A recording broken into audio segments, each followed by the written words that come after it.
Yellowstone is America's first and most popular national park. Millions of visitors travel through these gates every year. Many walk away with experiences of a lifetime. It is a land of mystery, an expanse of biology, a sphere of science.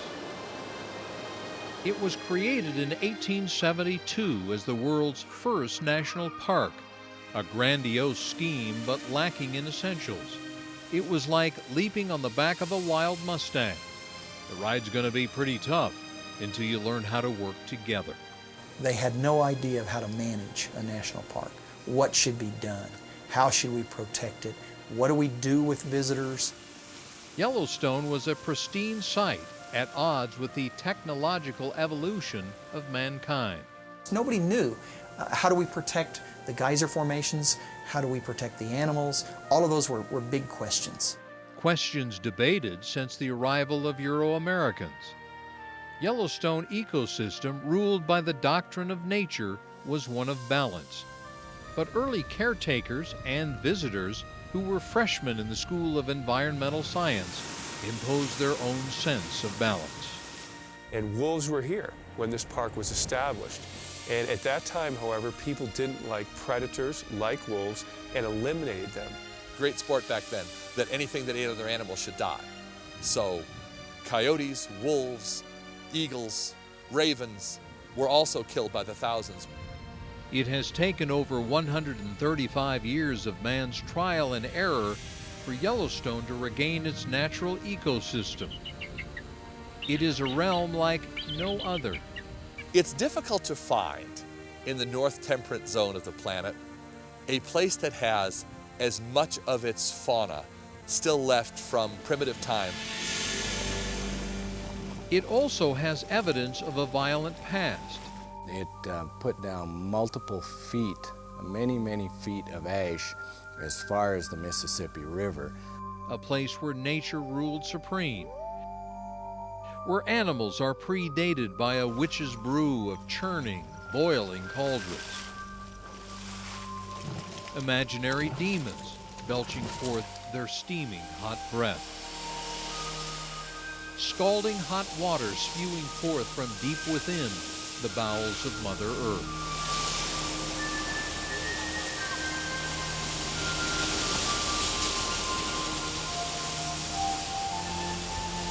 Civilization stands by to watch the ebb and flow of an energetic environment.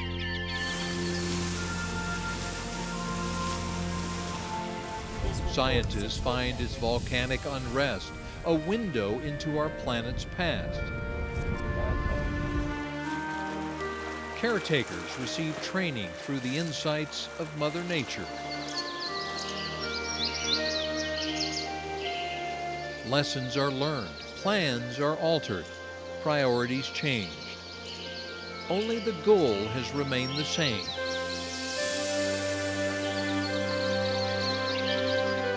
To keep this national park we call Yellowstone a realm untamed.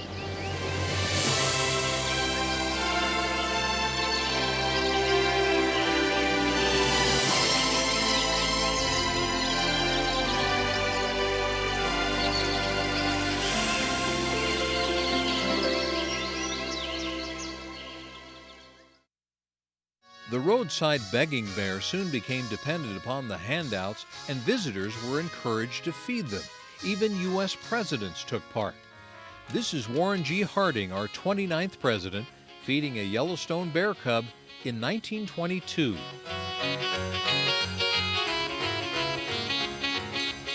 Park superintendents got involved.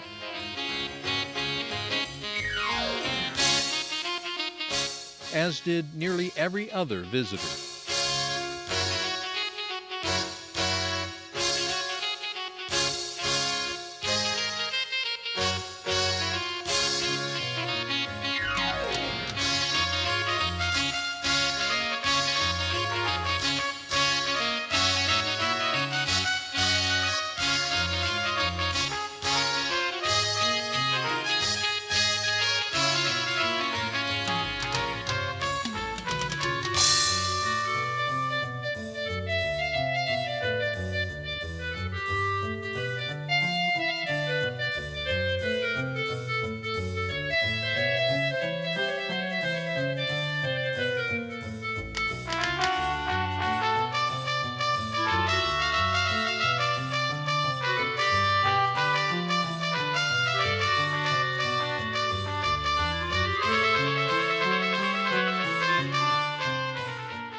Winter is harsh time of year in Yellowstone.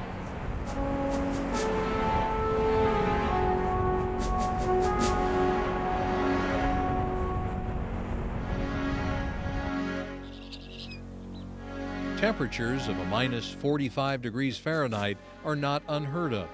In this climate, it takes a lot of energy to run a 1,000 to 2,000 pound bison, fuel that is not easy to obtain in this deep snow environment.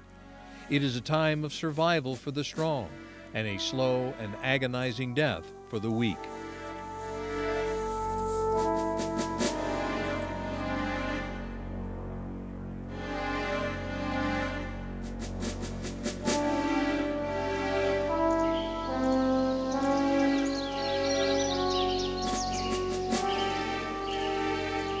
During some harsh winters, the death toll is high.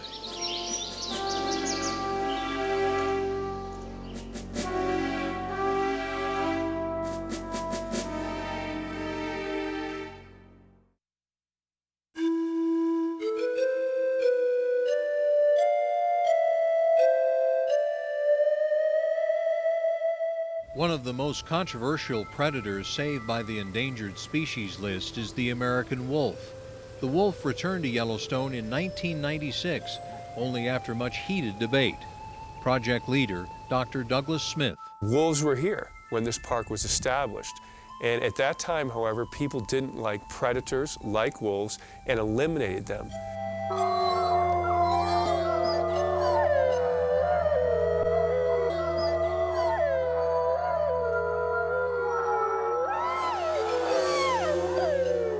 The howl of the wolf has echoed off these mountains for centuries. They have hunted these valleys and roamed these hills. For almost 70 years, the howls were silent, the valleys absent of the hunting pack. The riverbanks mud vacant of their paw prints. The wolves' demise started with the establishment of Yellowstone National Park. One of the largest unusual geysers in Yellowstone is Old Faithful. And it's so unusual because it is predictable. That predictability has made Old Faithful the world's most famous geyser. It was an early favorite and still is today.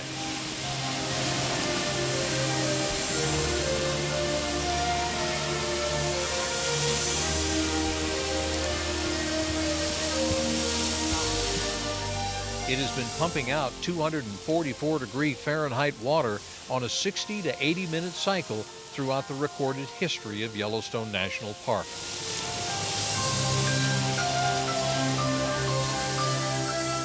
Hundreds of millions of people from all over the world have marveled at this sight.